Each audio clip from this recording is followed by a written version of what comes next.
In this class, our focus is to discuss the role of marketing in an organization. Under Chapter 8, the business organization and structure, role of marketing in an organization is one of the key topics because first of all, it's quite long, and it's also a key element will be examined in the ACCA Business and Technology examination. First of all, let's discuss what is marketing. Marketing involves not just advertising. It is defined by the Chartered Institute of Marketing as the management process that identifies, anticipates, and supplies customer needs efficiently and profitably. So the key words here is about the process. Marketing is a process, first of all, and it identifies, anticipates, and supplies for what? For customer needs. And how do you do it? Should be efficient, and you should make profit. So the key words here is customer needs. Customer needs is the most important concept behind all marketing activities.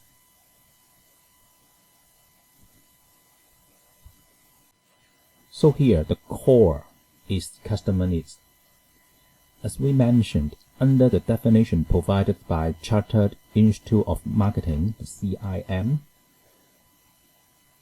identify and anticipate customer needs is one of the key steps. So first of all, on here, identify and anticipate customer needs.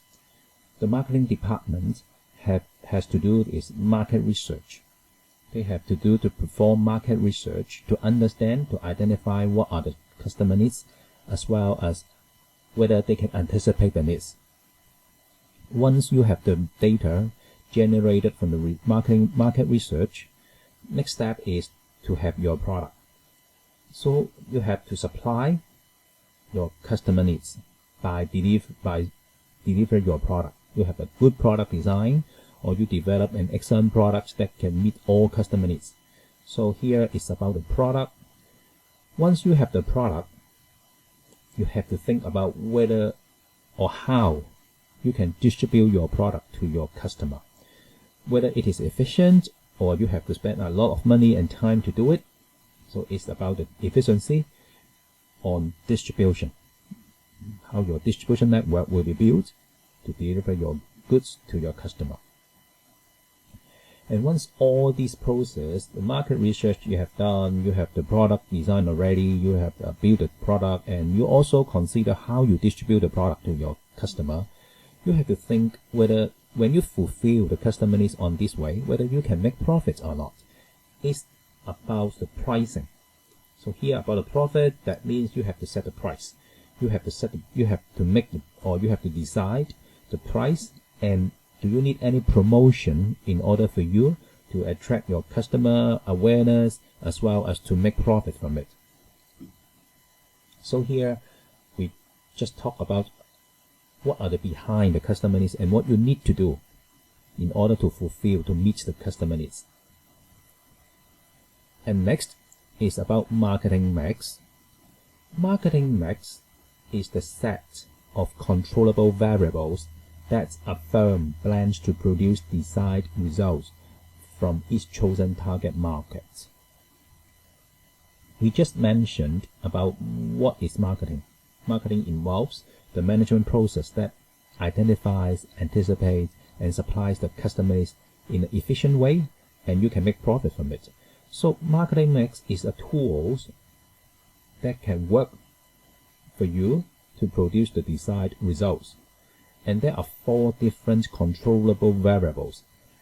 Why we call marketing mix? Because all these variables, they are working with each other. So let's look at the 4 elements or 4 basic elements. We call 4 P's. The 4 P's which must be managed to satisfy customer needs at a profit. So 4 P's are product, place, promotion, and price. These are 4 basic elements you have to manage well when you satisfy your customer needs.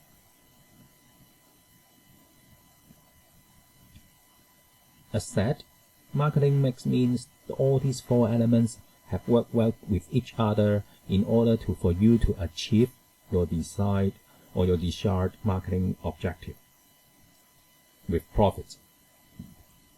So let's look at this chart. We have 4 basic elements: product, price, promotion, product place, promotion, and price. So let's look at each element one by one. For product, it means the product features, it means the durability, it means the design, brand name, packaging, range, after-sales service, warranties, and guarantees. In here, we are not just looked at the tangible product features or design. We also look at some intangible items, say after-sales service, warranties, and guarantees. All these product elements are not tangible. They are intangible. You cannot touch it. But the customer can find it through their experience by using your product. So it's also under the product category, under this marketing mix. Once you have your product, you have to think about how you distribute your product to the customer. So next, we move to place. It's about the choice of distribution channels. It's about the transportation, outlets management, stocks, and warehouses. You have to consider whether your product should be put in a supermarket or in a very luxury items, or even you set your own store to sell it. One example is like jewelries. You seldom see a jewelries sold in a supermarket. Maybe the problem of transportation, maybe the image. So for jewelries, a lot of jewelry shop, they have their own shop or direct outlets for selling jewelry. But at the same time, for the food items, you can see many food items in the supermarkets. Because for the food items, supermarkets may be the best distribution channels for the manufacturers to put the product to sell directly to the customer. So it's about how you choose your distribution channels based on your product features as well as the image of it. And next, we move on to promotion. For promotion, it means advertising, personal selling, publicity, sales promotion techniques. Why do you need to have the promotion? Because you have the product, you put the product on the shelf in the supermarket, for example, like foodstuff, but you have to ask a question whether my target customer are aware of my products and in where. So next is you have to communicate with your customer through advertising, through publicity, through sales promotion techniques, or personal selling.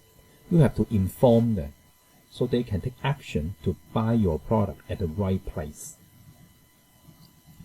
Once you have all these three P's, the product, place, and promotion, the last element in the marketing mix is price. It's about the product levels, whether the price at different products, discounts, allowances, payment terms, and credit policy. Whether your price level is acceptable by your customer. Do you need to have a discount or allowance for them to buy your products? And what's the payment terms? Say if you have your distribution channels, you have to develop your agreements with the sales channel, with your distribution channels, and you have to offer payment terms for them, and you have your own credit policy. So once a supermarket cannot pay back to you within the payment terms, what action you need to take? So here we talk about 4 P's: the product, place, promotion, and price. The 4 P's under marketing mix. And next, we go through the 4 P's in a more detailed. So we start to discuss product first. Product. There are 2 main product issues to consider. First, product definition. And next, product positioning. So you have 2 main product issues to consider: product definition and product positioning. So let's start to discuss product definition.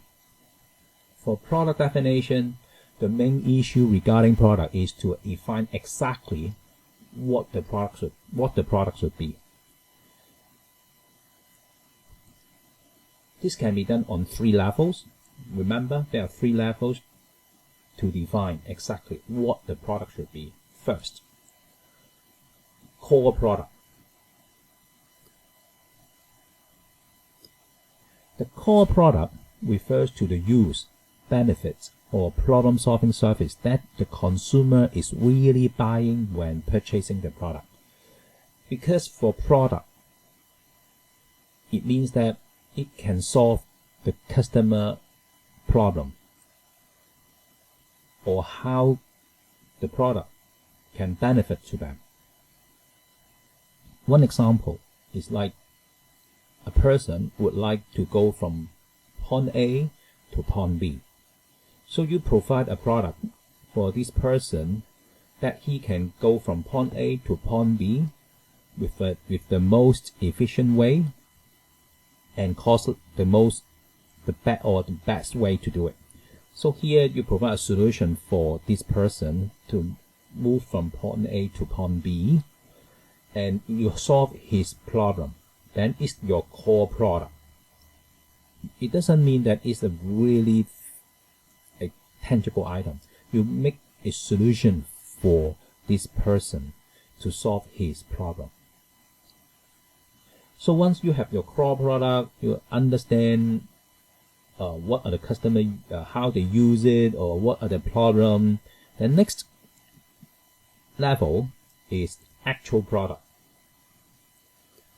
It's more tangible. It's the tangible product or intangible service that serves as the medium for receiving core product benefits. Just recall my example. A person would like to move from point A to point B. That means he needs a transportation, for example, and you provide transportation for him to solve his problem. You can sell him a car so he can drive from point A to point B, or you offer a taxi service for this person so the taxi driver can drive the person from point A to point B as well. So you have the tangible product, a car, or intangible service, the taxi service, for this person to solve his problem. So it's the actual product. And last but not the least, on these 3 levels, we have the augment product. The augment product consists of the measures taken to help the consumer put the actual product to sustained use, including installation, delivery, credit, warranties, and after-sales service. So here is about how the actual product can be sustained use. Then you derive the augment product. One example is about a car. The car, you have the after-sales service, you have the warranties. Then it's the augment product because you have to provide after-sales service in order to ensure the car is running properly and the customer can still use the product to meet or to solve his problem. So here is about the product definition, which can be done on 3 different levels. Next, we move on to product positioning.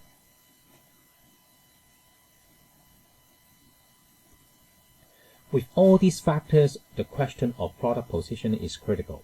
First, how does our product compare with the offerings of competitors? You have to think about it. And second is our product better? If so, in what way? So you have to position your product based on these two questions. First, whether our product can compare with our competitors in terms of what their offers. And next, you have to ask a question whether our product offers better than our competitors. And if so, you have to understand in what way, what kind of services or features of our products that are much superior to our competitor. And here is an example to illustrate marketing. We have the product. Okay, in this example, we explain the product under the marketing. First, you have the product. The core product is a personal transportation. As just mentioned, a person would like to move from point A to point B, and he needs a personal transportation. That is the core product. And next, you have the actual products. The actual product is a car, but you have the different ranges of engine size, and you have different body shapes, and you have other different features of your product. You are not just selling one car or one type of car. You sell different cars, maybe 4-seaters, 7-seaters, maybe with trunk or no trunk. You have different specification of your actual product. So you have a wide ranges of your product to fit the customer needs.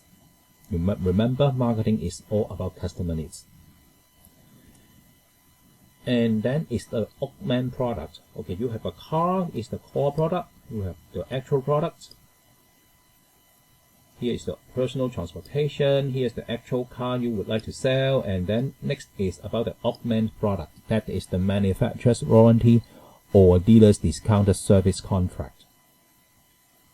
So you have all these items or all these levels to explain what is product.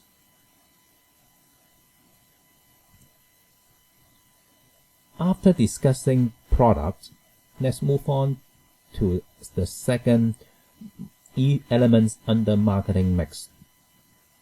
They are price. We would like to talk about the price. There are 4 key considerations, or we just say 4 C's, when deciding the price of a product. First, cost. You set the price, but it is lower than your cost. Would you like to do it? The answer is definitely no, because you will make loss when you sell the products. So the cost is one of the key concerns in your price setting. The price must be high enough for you to make profit. It's very important. Otherwise, no need to develop your product, because the cost is even higher than the price. You don't make the profit. So why I need to do this business? To satisfy the customer needs. Okay, you just go away. Next, customers. What are they willing to pay? So you set the price is higher than your cost. The next question you need to ask on pricing is whether our customer or my customers would like to pay at this price level. If they are not willing to pay at this price, so what are they willing to pay? If they are just willing to pay lower than your cost, then you have to think whether you should make the product and sell to your customers, because it is lower than what you can produce. And next, competition. If given the same products, you are competing with your competitors. So whether our price is higher than the competitors or not. If the product have exactly the same features as your competitors, the only strategy can do is cost leadership, because there's no differences between two products. Then the competition is only on price. So you have to ask this question whether our price is higher than the competitors. If it is higher, then the question come back is whether you need to produce this product to fulfill your customer needs. The final C here is corporate objectives. For example, the price could be set low to gain market share. It's very common in some markets, for example, like automobile, a new cars with the same features as the competitors. The new cars just sold at a very discount price in order to gain the market share. Once it gains the market share, it can increase the price. So it's about the corporate objectives to see whether they think in future they can make profit later because I gain the market share now, and the customer has to come to me because my competitors will go away after I cut the price much lower than them. It's about the corporate objective. So here are 4 C's in the consideration of pricing.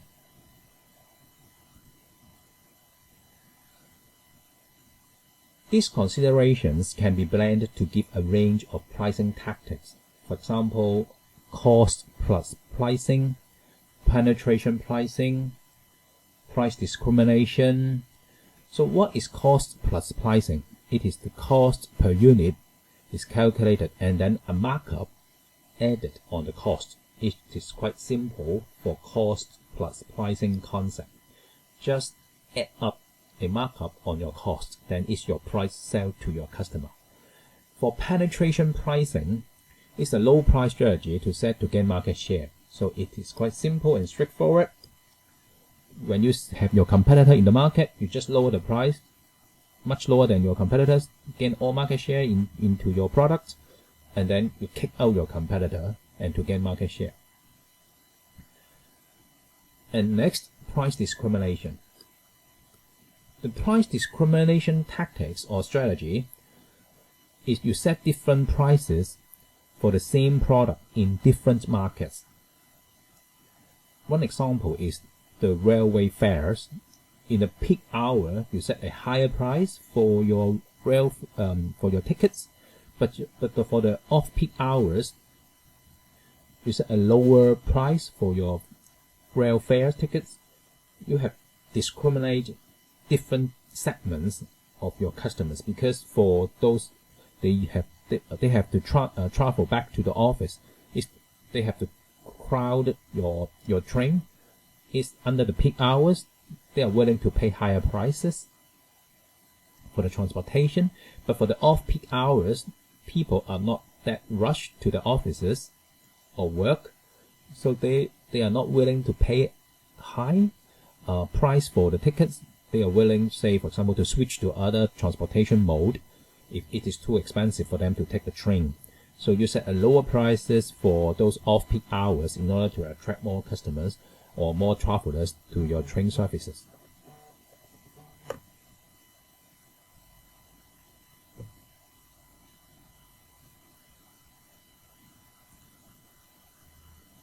Next, promotion. Promotion is essentially about market communication. As said, promotion, advertising, publicity is all about communication. How you communicate with your customer. We have the product, we have the price, then we have to talk about our product through promotion. The primary aim is to encourage customers to buy the products by moving them along what we call the AIDA or the AIDA sequence. The AIDA sequence, what does it mean? It's 4 steps. 4 steps approach. Awareness. You have to create awareness of your products to your customer. Interest. You have to rouse the interest from your customer in order they would like to buy your product. Desire. You have to make them they are eager to buy your product. They have the desire to do it, not just know it and live it. So they have the desire to buy your products, to enjoy the benefits from your product. And finally, they have to take action to buy your product. So here is the AIDA sequence, AIDA, awareness, interest, desire, and action. And towards this, firms will use combination of different promotional techniques as part of their promotional mix. So we talk about promotional mix. Under this journey, the promotion journey, the promotional mix includes advertising, for example, whether on social media, whether on TV, on newspaper, or outdoor billboards.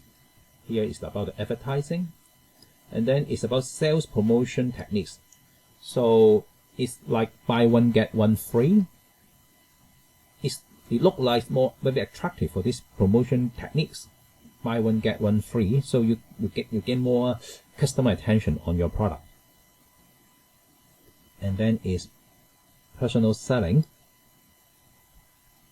For personal selling, it's a door-to-door salesman work to have a tailor-made solution, for example, to your customer, so you can reach out to them and promote your product directly. The final mix or final elements in the promotional mix is public relations, the PR, like sponsoring sports events.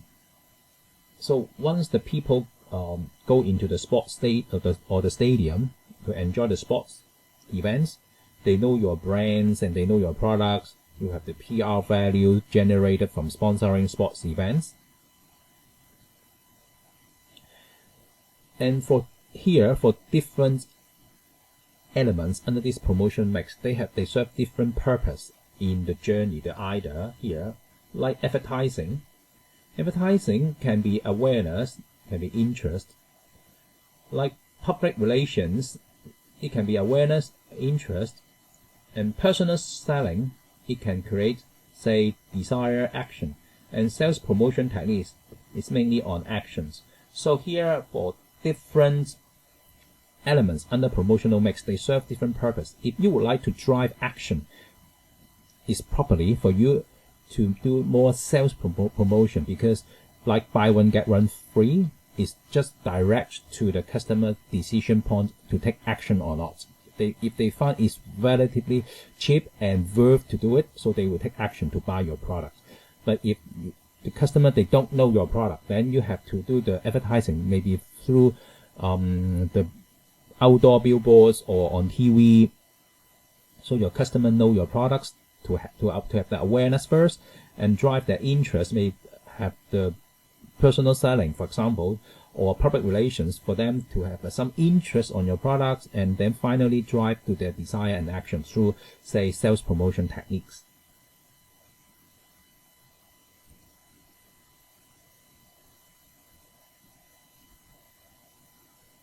So last, here we come on the place, about distribution.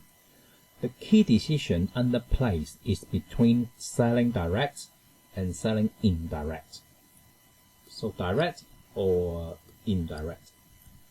For selling direct, here the manufacturer sells directly to the ultimate consumer without using any middleman. It's quite simple. Like you have direct, open a shop, put your product in the shop. The shop, because the shop is owned by you, so you direct sell to your customer. Another example is accountancy firm. They deal directly with their clients without recourse to brokers or other intermediaries or middlemen. So here you direct sell your products or services to the end user or to the consumer. For indirect selling or selling indirect, here is about channel. The channel strategy could comprise a mixture of retailer, distributors, wholesaler, and shipping agents. For example, like food distribution. Food distribution will often involve distributors and retailers to get the products from farmer to consumer. Because for food distribution, it's very complicated. For food, it's perishable, it's not easy to keep to store.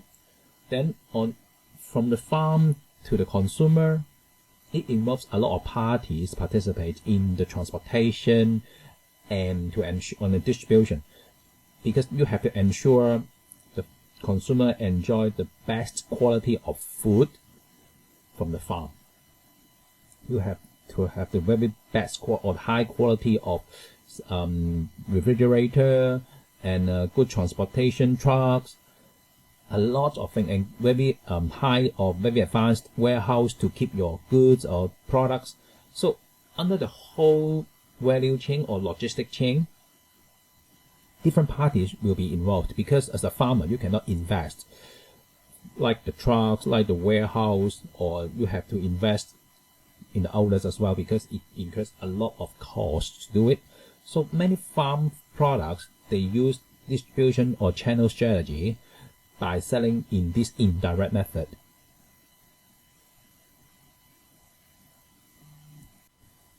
In addition to the 4 Ps, there are some additional elements in the marketing mix.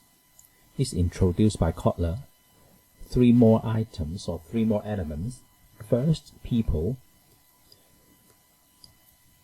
This relates to both staff and the need to understand customer needs. If your staff, they don't know about customer needs, so then how can you deliver the products and services or other items directly to your customer to meet their needs? So people is one of the key elements as well. And next is processes.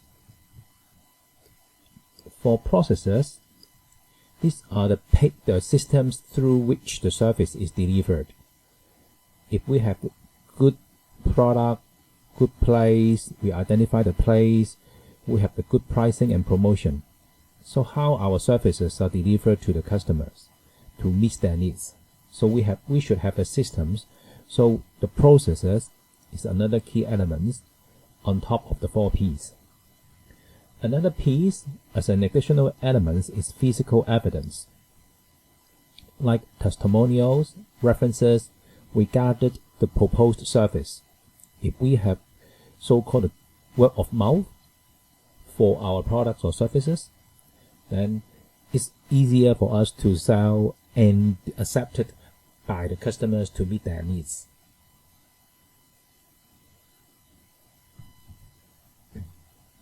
And next, we talk about the relationship of the marketing plan to strategic plan. For marketing plan, we talk about marketing mix.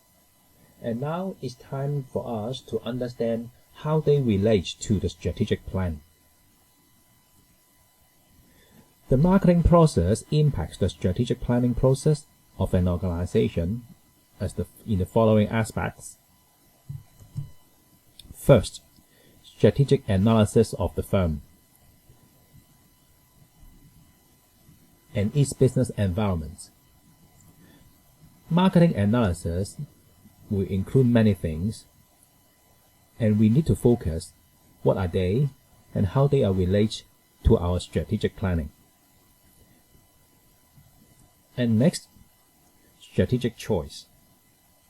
It's about our choice of our marketing mix and for how the marketing mix are work together. The last item here is strategic implementation. Once we identify the target market or target customer with our approach in the marketing mix strategies, then we need to implement the strategy through the strategic implementation. I will go through these 3 impacts on strategic planning process as below. First, strategic analysis. It includes analysis of brand strength. That means how strong of your brand is, whether it is well accepted by the customer, the product quality, and reputation. And next is about your competition. It's very similar to our competitive analysis as discussed in another class. So for the marketing point of view, whether we can compete in the market and what's the expected market share that we can gain in the competition. And then it's about the market research. The market research can determine market attractiveness for us to see whether there is any upside potential for our products or services in the market. The last item under strategic analysis is detailed analysis of customer expectation and power. It means whether our customer, the expectations, and whether they have the bargaining power in determining the price. If the customer has a strong bargaining power in terms of pricing, then we need to provide a very competitive price to them, or we have to deliver a superior quality to our competitors. Once we identify through the strategic analysis what's the marketing objectives and what should we do, next we need to decide on what product to sell. It's very important in the marketing mix. First, the product. Under the marketing mix, we have 4 P's. Once we know what the product that we create, then we need to identify the potential markets. You cannot sell all or covering all segments like one product. It's very difficult for one product to cover all ages group, for example. We need to target attractive segments. One example is the luxury mobile phone or the premium mobile phone. Mobile phones, they have a different range of product line. Some mobile phones, they are selling very expensive. The selling price is more than double of another model, even with the same brand. So we need to identify what is the attractive segments for our products.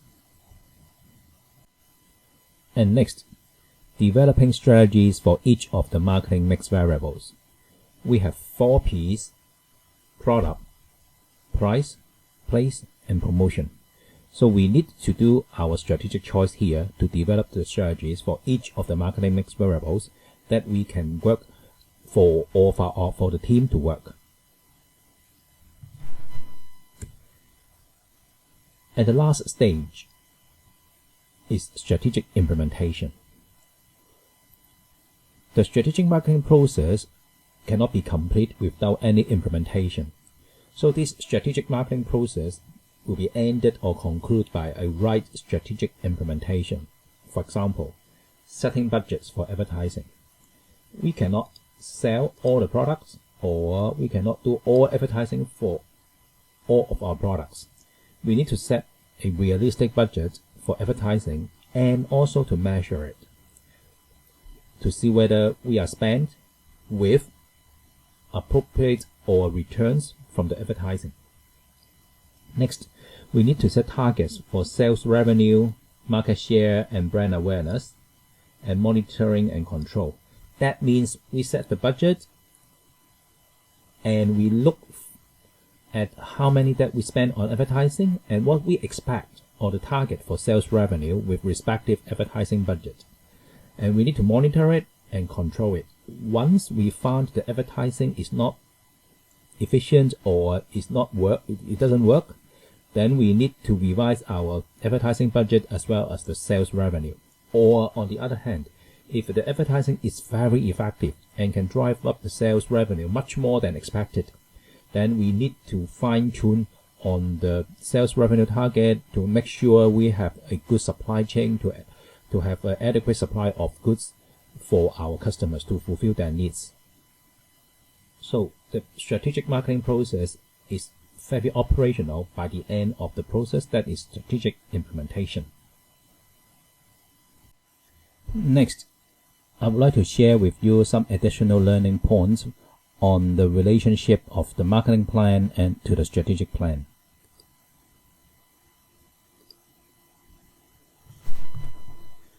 Strategic plan.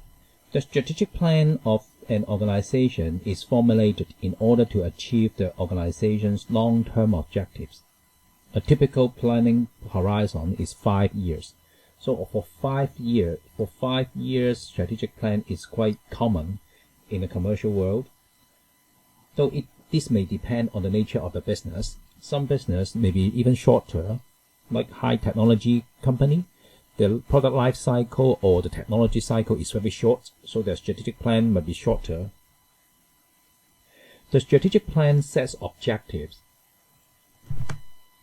or the marketing objectives as well, that will be consistent in the values and the mission of the company. The marketing objectives here must be consistent with strategic objectives. And everyone in the company should know their objective as well. Next, I think you remember this pastel cycle or pastel analysis. Many organizations need to operate by paying attention to this pastel analysis or pastel factors analysis. So one of the first stages of planning is to analyze these factors and consider them in relation to the opportunities and threats presented by external forces. Remember, for pastel analysis or pastel factors, they are all external factors. So sometimes we need to do the SWOT analysis. SWOT analysis means the strength, weaknesses, threats, and opportunities. For SWOT analysis, we can understand well of internal strengths and weaknesses of the organization. And for external environments, we can understand what our limitation, like threats or any other opportunities. And the marketing plan must also take account of those strengths, weaknesses, and we need to build our strengths on our competitive advantage. So once we have the pastel factors and we can match the marketing objectives with the pastel factors and the SWOT analysis, the final stage, the organization need to carry out the marketing audit. The marketing audit addresses 3 questions. First, where are we now? So we need to ask a question for us. Where are our product or our marketing position now? Next, where do we want to be? So for marketing point of view, where do we want to be? Like whether we would like to be a luxury brand or a mass brand. So where do we want to go? And how do we get there? So once we have an understanding of where are we now, and we understand and we plan to do for where do we go or where do we want to be, next is how. How do we get there? The marketing plan can then be formulated, setting specific objectives and detailed plans on how marketing resources will be applied to achieve them. And many organizations, the detailed plans may be restructured around the various elements of the marketing mix. So finally, after the marketing audit, the variables in the marketing mix will be highlighted and structured on how they work well with each other and how to execute, how to implement. So it follows through the steps we introduced in the strategic marketing process. So in-class question. Here is Nell is an online retailer of games, DVDs, and books. It is currently planning an upgrade to its website to make it easier for customers to find the items that they are looking for. So which one of the 4 P's of marketing does this relate to? We have price, we have place, we have promotion, and we have product. So here, websites for the customers to find items that they are looking for. So under our marketing mix, we have 4 P's. So which elements should relate to this scenario? And next, analysis of brand strength. The brand strength would come under which parts of the strategic planning process? That is the strategic marketing planning process. First, strategic analysis. Is it true? And next is strategic choice. And the third option is strategic implementation.